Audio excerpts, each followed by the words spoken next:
I just parked. I'm about to play a 10-20 at Domingo Grande, DGAF's live poker show. Just want to note, going to the session, I'm pretty emotionless right now. It's like a physical switch got turned off. Yeah, no like weird excitement or, you know, the other way where you feel like stuff is going to go wrong. Just kind of calm. So we'll see how this goes. We get into the action right away, and we hear Ken say something interesting. Hear what he says and watch my reaction. I want to get stacked before the stream starts. Ken said he didn't want to get stacked before the stream started. I look at my hand and it is 2 connected cards in late position, so I plan to play and hopefully take it down with some aggression. Sorry, Ken. My plan sounds good to me, but Jake the X-Man calls in the small blind, so it's 3 ways to the flop. The flop is 10-9-8 rainbow, and Jake donks a small bet of $60 and Ken calls. To me, people donk these flops with top pair or draws mostly. I keep this in mind as I make the call with bottom pair and an open-ender. The turn is an offsuit 4, and Jake once again bets small, $100 into a $360 pot, and Ken calls. I think Jake has that best top pair, and I know Ken doesn't want to get stacked before the stream starts, so I decided to bluff to get both players to fold now, or on the river if I miss my draw. Only Jake calls. The river is a 3 and Jake checks. I could check it back here because it appears I might have showdown value. I can beat all of the missed draws. I think I will often lose to a 10 or a 9. If I bluff big enough, I can always get a 10 to fold. I would technically win the pot more often. It made sense to me at least, so I go all in. A funny moment happened as Jake is tanking where he asks to see one of my cards and suspects I have my favorite hand, the fun hand. 8-5 offsuit. You have 8-5. Oh my god. How much to see one card? $0? What do you have? A good hand. Good. I don't know if I can fold this. You can pick one. What? Jesus, you have 8-5, don't you? Yeah, I have to fold now. You have 2 pair, don't you? Yeah. Eddie. 5 was not good? Good hand, Eddie. I thought I had 2 pair. My bad. All right. So he folds and we win this one. Is this jam unnecessary? Let me know what you think. So we're off to a good start. We put our whole stack at risk on a bluff and it worked out for us.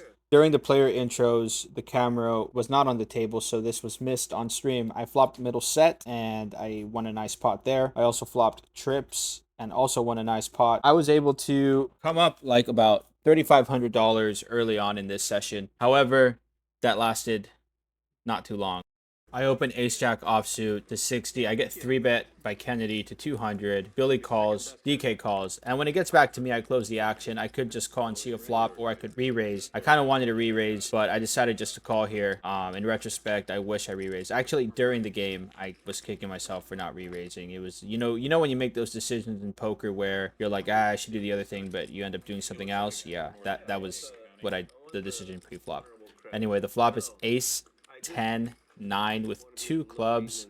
It checks to Billy on the button and Billy bets 300. It was a 3-bet pot pre-flop, so I think there are hands that beat me, but I make the call. Kennedy also calls. Turn is an offsuit queen, and everybody checks it. So now I think that my ace-jack is probably the best hand, and I turn some equity open-ended in case it isn't. I just think that 2 pairs and sets and straights are all going to bet the turn. But so, yeah, I think ace-jack is the best hand going into the river. The river is an offsuit 6, looks like pretty much nothing. I check it, and Kennedy decides to bet. He bets 600. Billy calls, and I don't immediately fold because I think that I might have the best hand. I think Billy has the same read that I do, which is that no one really has anything. I didn't think Kennedy was strong at this with this bet and with the action. So I think Billy could have, a worse ace. So I called thinking I could win sometimes, but it turns out Kennedy had 2 pair. He checked the turn with queen 10. So yeah, I got a little frustrated because I wanted to 4-bet this hand pre-flop, and I just didn't for whatever reason. In this next hand, Old Man Beer raises to 140, Billy calls, Ken calls, and I have pocket 5s in the straddle. I decide to call and set mine. Flop is 8-6 deuce rainbow. Everybody checks. I think now that Old Man Beer does not have an overpair because he would bet it, I think the people behind him might not have anything particularly strong. The turn is a 7 of diamonds, so that brings in a backdoor flush draw and could also bring in some straight draws. I decided to bet 100 to see what people's reactions are. I could just take it down, or I can get value from flush draws and open-ended straight draws. Old Man Beer raises to 330, and Billy calls. I think Old Man Beer could have turned some equity and be using that as a way to bluff. Though he could be trapping some strong hands. If they do have some strong hands, I have some outs versus those hands, so I make the call. The river is another 7. It pairs the board. Fortunately, everybody checks and we get to showdown. We have pocket 5s, and that holds versus ace 9 and jack 9.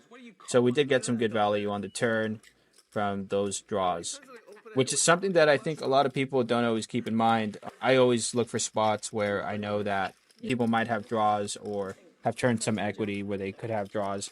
And I'll bet hands like these pocket 5s for value just to get that value, because normally what I find is people don't turn the missed draws into bluffs after making the call on the previous street in general.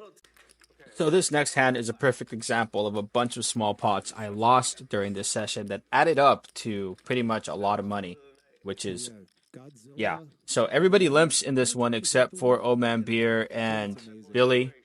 So it's like 7 people in the hand. I look down at 6s. I squeeze to 400. And Kennedy jams all in. I'm thinking to myself, okay, I can call Kennedy because I've seen him jam with worse in this session. But Jake has also seen that, so he doesn't fold immediately.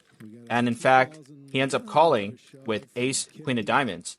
I didn't know that at the time. I don't know what he had, but at the time I just decided that Jake had a better hand than me. I've seen people limp strong hands a lot in these games. So I ended up making the fold with pocket 6s. The board, the first card in the window is a 6. There's a flush draw on the board, and the flush draw gets there. So Jake ends up winning this with the nut flush. And had I called pre-flop, I would have flopped a set but lost. I mean, I don't know if it's a good fold or not, but results-wise, it was a good fold.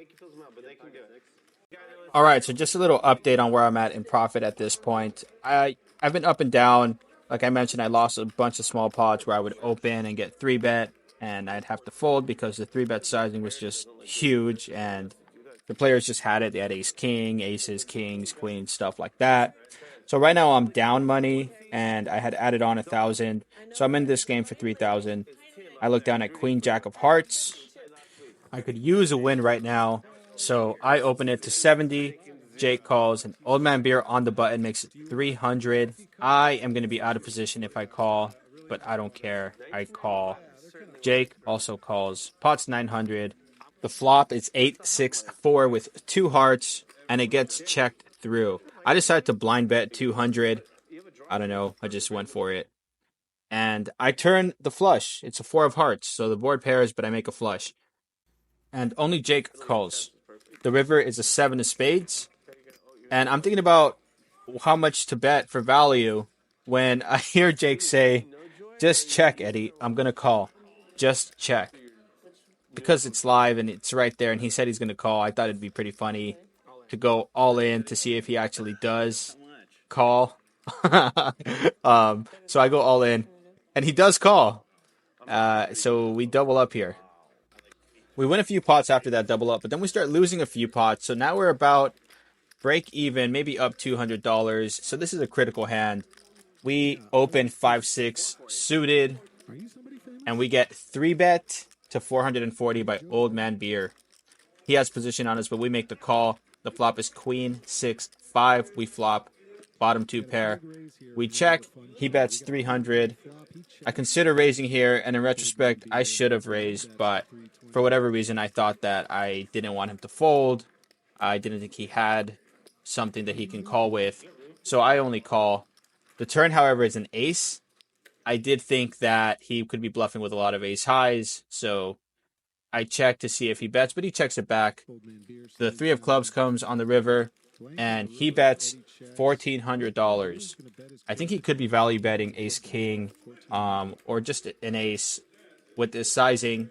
He could also be bluffing. I've seen him bluff. I make the call, and he has the nut flush.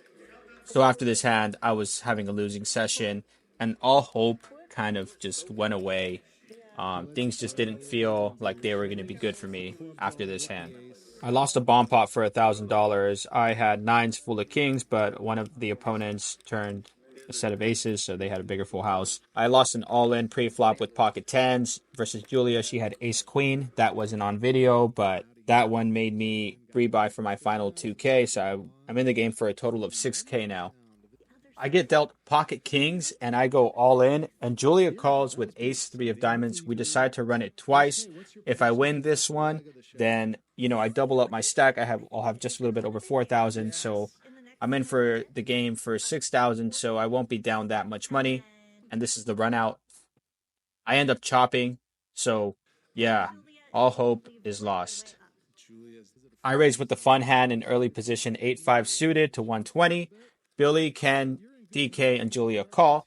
The flop is 9-5-7 rainbow, so I flop a gut shot and bottom pair. It actually just checks through the entire flop. So the turn is an 8, giving me 2 pair, and DK decides to bet big, I think around $700 into the pot. So I have a pretty strong hand, but I lose to a straight. The pot's big, so people are incentivized to bluff and, steal it. I end up deciding on a call because there's a small chance that DK could be bluffing. There's a small chance I could be ahead. And I have outs to a full house if I need it. The river is a queen of spades. DK checks. I end up checking back, and he wins with a straight, 10-6 of diamonds. So now I'm on my final 1,000. I am not going to rebuy. This last hand, I have a little bit over 1,000 left. I have pocket sixes in the big blind, and it gets to me. I go all in.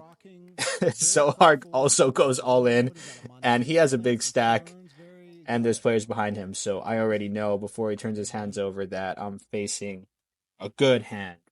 Sure enough, he has pocket kings, and I fucking die.